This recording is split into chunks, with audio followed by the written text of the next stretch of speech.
Welcome to my channel. আজ আমি তোমাদের 51 পাতার 1 এবং 2 অঙ্কগুলো করাবো এবং পরবর্তী ভিডিওতে আমি তোমাদের 3 এবং 4 অঙ্কগুলো করাবো। তো 1 অঙ্কগুলো কি বলেছে, 8 এর গুণনীয়ক কতগুলি। আচ্ছা, প্রথমে আমরা 8 এর গুণনীয়ক বের করব। লিখব 8 এর গুণনীয়ক।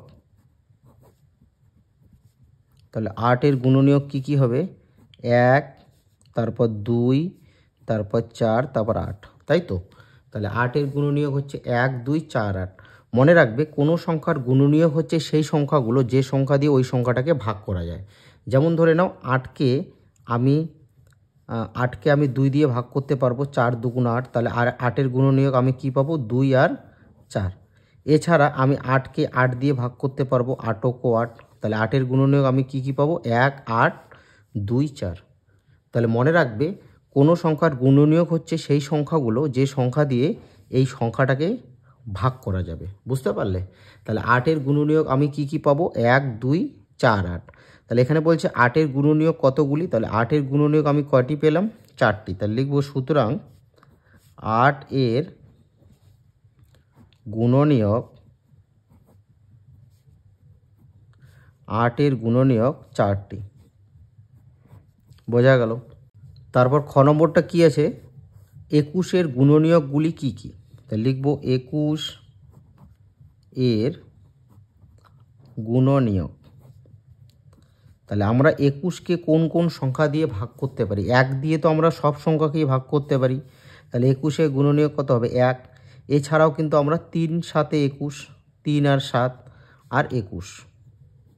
তাহলে 21 এর গুণনীয়ক আমরা কি পাচ্ছি, 1, 3, 7 আর 21। বোঝা গেল? তারপর কি আছে, 24 এর কতগুলি মৌলিক উৎপাদক আছে। তো দেখো, তোমাদের আগে দেখতে হবে 24কে কোন কোন মৌলিক সংখ্যা দিয়ে ভাগ করা যায়। দেখো, আমি 24কে 2 দিয়ে ভাগ করতে পারবো। 24কে আমি 2 দিয়ে ভাগ করতে পারবো। এছাড়া আমি 24কে 3 দিয়ে ভাগ করতে পারবো, 3 8 24। এছাড়া কিন্তু আমি 24কে ভাগ করতে পারবো 4 দিয়ে, 4 6 24। এবার ভালো করে লক্ষ্য করো, একমাত্র 2 আর 3 হচ্ছে মৌলিক উৎপাদক, ঠিক আছে। আর বাকি যে 8, 4, 6 এগুলো তো কি সংখ্যা, এগুলো যৌগিক সংখ্যা। আমাদের বলেছে 24 এর কতগুলি মৌলিক উৎপাদক আছে। তাহলে 24 এর মৌলিক উৎপাদক আছে 2 আর 3। বোঝা গেল? 2 আর 3 ছাড়া কিন্তু 24 এর কোনো মৌলিক উৎপাদক নেই। দেখো ভালো করে, আমরা 24কে যদি আমরা এভাবে ভাঙাই, 2 12 24, 3 4 12, 2 2 4। লক্ষ্য করো, 24 মৌলিক উৎপাদক কিন্তু এখানে 2টি পাচ্ছি। 2 আর 3 ছাড়া আমরা কিন্তু অন্য কোনো মৌলিক সংখ্যা পাচ্ছি না 24 উৎপাদক হিসাবে। তাহলে আমরা এখানে কি লিখতে পারি বলো তো? আমরা লিখতে পারি যে 24 মৌলিক উৎপাদক 2 আর 3। তাহলে লিখব 24 এর মৌলিক উৎপাদক 2 আর 3 ছাড়া কিন্তু আমরা অন্য কোনো মৌলিক উৎপাদক পাবো না। তারপরে ঘ নম্বরটা বলেছে যে 49 মৌলিক উৎপাদক কি কি। আচ্ছা দেখো, আমরা যদি 49কে ভাঙাই, 7 7 49, তাই তো। এছাড়া 49কে আমরা 49 দিয়ে ভাগ করতে পারি, 1 দিয়ে, মানে 1 দিয়ে 49কে 49। কিন্তু এখানে লক্ষ্য করো, 7 ছাড়া কিন্তু 49 অন্য কোনো মৌলিক উৎপাদক নেই। বুঝতে পারলে? তো তোমরা তো জানো যে 7 হচ্ছে মৌলিক সংখ্যা। মৌলিক সংখ্যা কাকে বলে তোমরা যদি না জানো, তাহলে তোমাদের বলে রাখি যে মৌলিক সংখ্যা হলো সেই সংখ্যা যে সংখ্যাকে ওই সংখ্যা এবং 1 ছাড়া অন্য কোনো সংখ্যা দিয়ে ভাগ করা যায় না, সেগুলো হচ্ছে মৌলিক সংখ্যা। তাহলে 49 মৌলিক উৎপাদক কী হবে, শুধুমাত্র 7। 7 ছাড়া তো অন্য কিছু হবে না। তাহলে এখানে আমরা লিখব, প্রথমে তোমরা কি করবে, এভাবে 49কে ভাঙাবে, 7 7 49, ঠিক আছে। তারপর লিখবে যে 49 এর মৌলিক উৎপাদক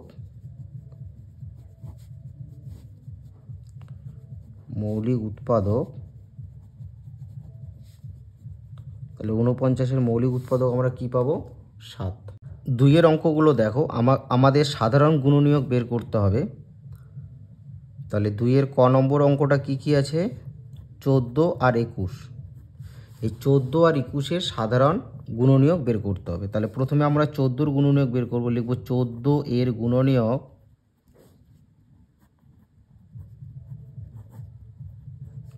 তাহলে 14 এর গুণনীয়ক আমরা কি পাবো, লক্ষ্য করো।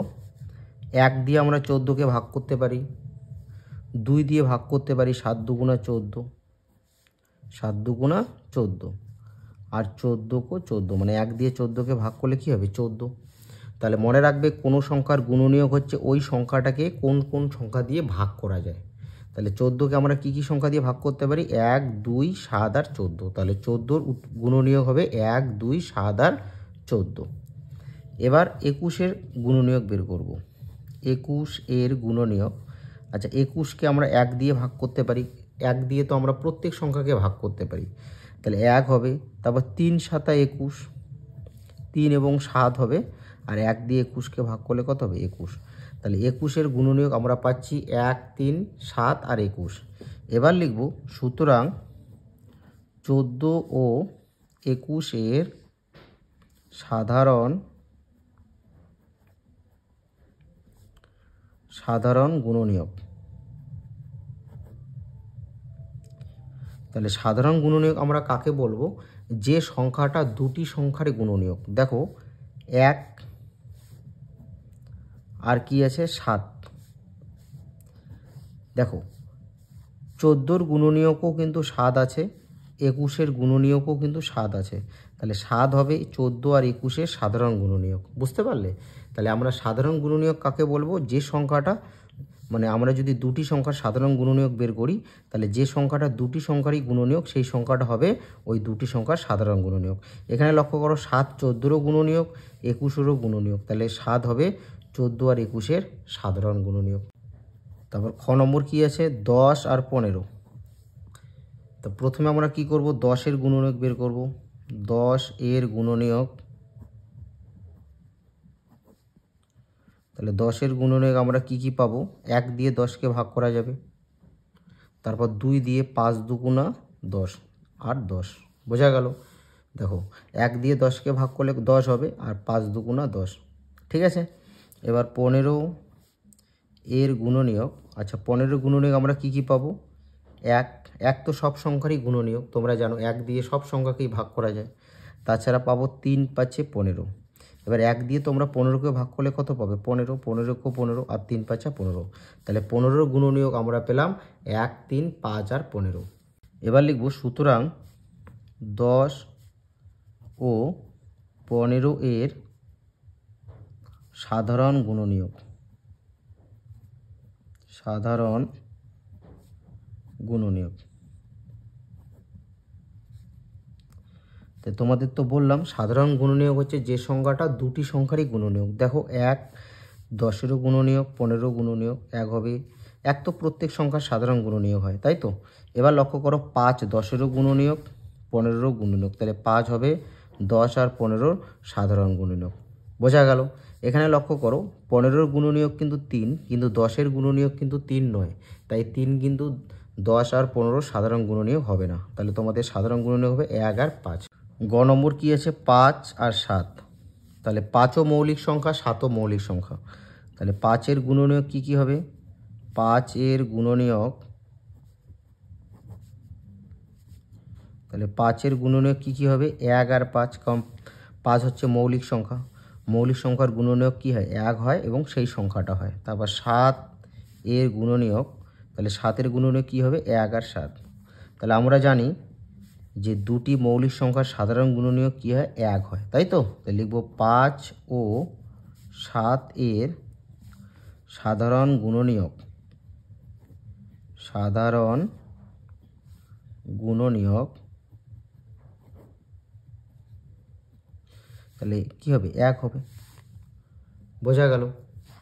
তারপর ঘ নম্বরটা কি আছে, 1 আর 12। তাহলে 1-এর গুণনীয়ক তো 1, 1-এর গুণনীয়ক, 1-এর গুণনীয়ক কি হবে, 1 হবে, কারণ 1কে 1 ছাড়া অন্য কোনো সংখ্যা দিয়ে ভাগ করা যাবে না। তারপর 12, 12-এর গুণনীয়ক কি হবে বলো তো, 1, তারপর 2 দিয়ে 12, 6 দুগুণা 12, তারপর 3 চেরা 12। দেখো 6 দুগুণা 12, 3 চেরা 12, তারপর 12 কো 12, 1 দিয়ে 12কে ভাগ করলে কত হবে? 12। তাহলে 12 গুণনীয়ক আমরা পাচ্ছি 1, 2, 6, 3, 4, 12। তোমরা ছোট থেকে বড়ভাবে লিখতে পারো, এভাবে লিখতে পারো, কোনো অসুবিধা নেই। এবার দেখো এদের সাধারণ গুণনীয়ক কী হবে? 1। তাহলে লিখবো সুতরাং 1 ও 12 এর সাধারণ গুণনীয়ক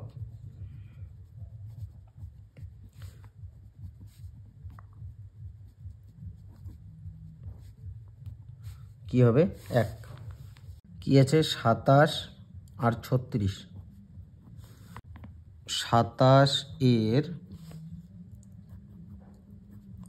27 এর গুণনীয়ক কি কি হবে?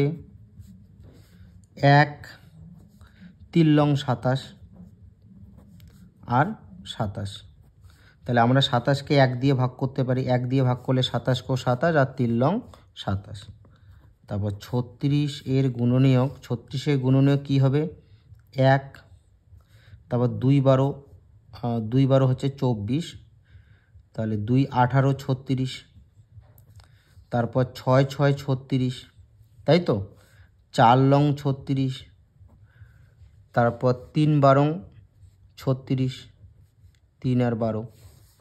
তাহলে আমরা 36কে কী কী সংখ্যা দিয়ে ভাগ করতে পারি? 1 দিয়ে ভাগ করতে পারি, 2 দিয়ে, 18 দিয়ে, 6 4 9 3 12, তাই তো? এবার লক্ষ্য করো, লিখব সুতরাং 27 ও 36 এর সাধারণ গুণনীয়ক।